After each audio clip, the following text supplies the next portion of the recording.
अस्सलाम वालेकुम प्यारे बच्चों। आज हम मुनाजात पढ़ेंगे।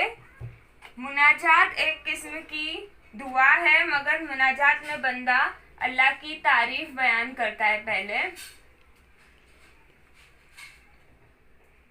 अल्लाह की तारीफ बयान करता है, उसकी बड़ाई बयान करता है और फिर अपने गुनाहों की माफ़ी मांगता है और फिर अपनी ज़रूरत पेश करता है। तो आज हम उसके मानी पढ़ेंगे, उस नज़्म के कुछ अल्फाजों के मानी पढ़ेंगे।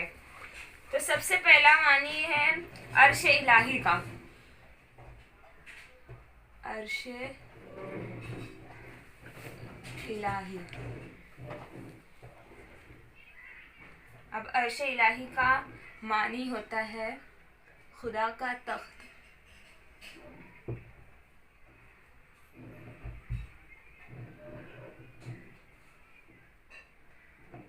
दूसरा अल्फाज मानी है अय्याम। अय्याम यौम से बना है, यौम की जमा होता है अय्याम, जिसके मतलब होता है दिन।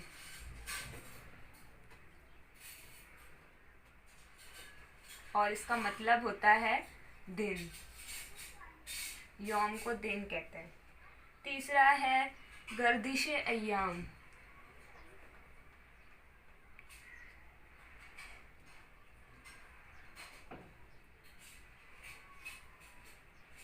इसका मतलब होता है दिनों की गर्दिश, मुराद बदनसीबी।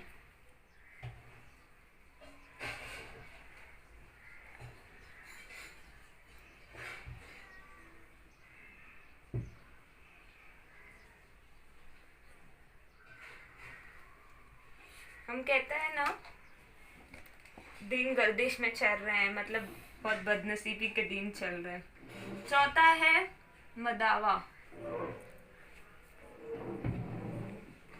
जिसका मतलब है इलाज, दवा करना। मदावा उससे बना है, जिसका मतलब होता है इलाज करना, इलाज। और पांचवा है सोजिश, जिसका मतलब होता है तकलीफ।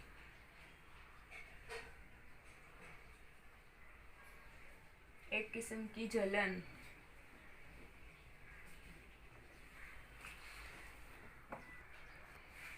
चलो बच्चों, अब हम एक के पीछे एक पढ़ेंगे, इसे रिपीट करना है आपको। मनाजात मतलब होता है नज़्म, जिसमें हम अल्लाह की बड़ाई बयान करते हैं, उससे मदद मांगते हैं, उससे अपने गुनाहों की माफ़ी मांगते हैं। तो इसके हम कुछ नज़्म के अल्फाज मानी यहाँ पे लिखे हुए हैं। पहला है अर्श इलाही, जिसका मतलब होता है खुदा का तख्त।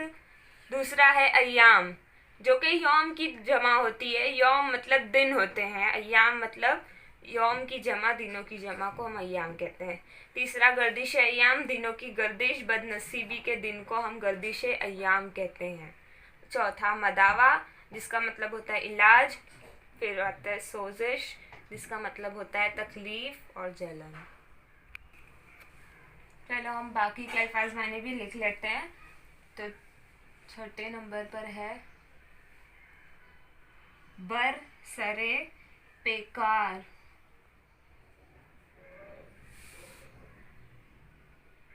बरसरे पेकार, इसका मतलब अब हम लिखते हैं लड़ाई पर आमादा। इसके बाद है दर पे आज़ार। इसका मतलब होगा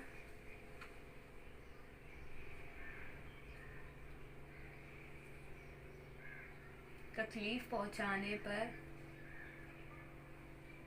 आमादा। कोई तकलीफ पहुंचाने पर आमादा होता है, उसे हम कहेंगे दरपे आज़ार। रांदे हुए, इसका मतलब आता है धत्कारे हुए। किसी को धुतकार देते हैं हम, तो उसे हम कहेंगे धुतकारे हुए लोगों को रांदे हुए। इसके बाद ख्वार, मतलब है जलील,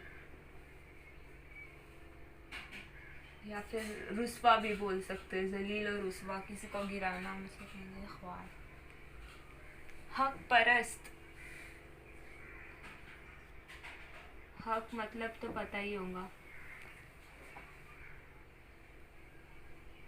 अल्लाह ताला को मानने वाला। हक के बहुत हक पर उसके मीनिंग होते हैं बहुत सारे, लेकिन यहाँ नज़्म में, मनाजात में अल्लाह ताला को मानने वाले को हम हक परस्त कहेंगे। तो एक बार हम रिपीट करते हैं जो हमने लिखे। बरसरे पेकार, इसका मतलब है लड़ाई पर आमादा। जो लड़ाई पर आमादा होता है, जिसको लड़ाई करनी है, हम उसे कहेंगे बरसरे पेकार। दर पे आजार, तकलीफ पहुंचाने पर आमादा इंसान को हम कहेंगे दर पे आजार। रांदे हुए, धुतकारे हुए, ख्वार, जलील और रुस्वा। हक परस्त, सच्चाई पर चलने वाला होता है हक परस्त, लेकिन यहाँ नज्म मुनाजात में हम हक परस्त के मतलब समझेंगे अल्लाह ताला को मानने वाला, इसको कहेंगे हम हक पर चलने वाला, हक परस्त इंसान। तो हक परस्त का मतलब हुआ अल्लाह ताला को मानने वाला। आइए कुछ और एक दो मीनिंग देख लीजिए। आईने करम, आईने करम क्या मतलब हो सकते हैं इसके? अल्लाह ताला का रहम करने का उसूल।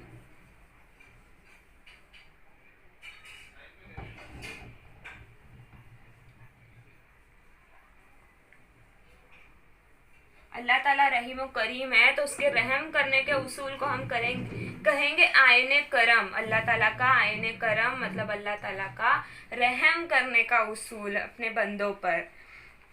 और आखिरी जो मीनिंग है हमारे अल्फाज का, वो हम देखते हैं। दिल जोई करना, दिल जोई करना क्या मतलब होगा इसका? तसल्ली देना। किसी की दिल जोई करते हैं हम, उसे तसल्ली देने को हम कहते हैं दिल जोई करना, तसल्ली देना। तो इस तरह से नज़्म के जो पहली नज़्म है हमारी मुनाजात, उसके सारे अल्फाजों के मानी आज हमने किए हैं। ये भी पढ़ लेते हैं। आईने करम अल्लाह ताला का रहम करने का उसूल, दिल जोई करना यानी तसल्ली देना। तो इस तरह पूरे अल्फाज मानी हमने आज कर लिए पहली नज़्म के।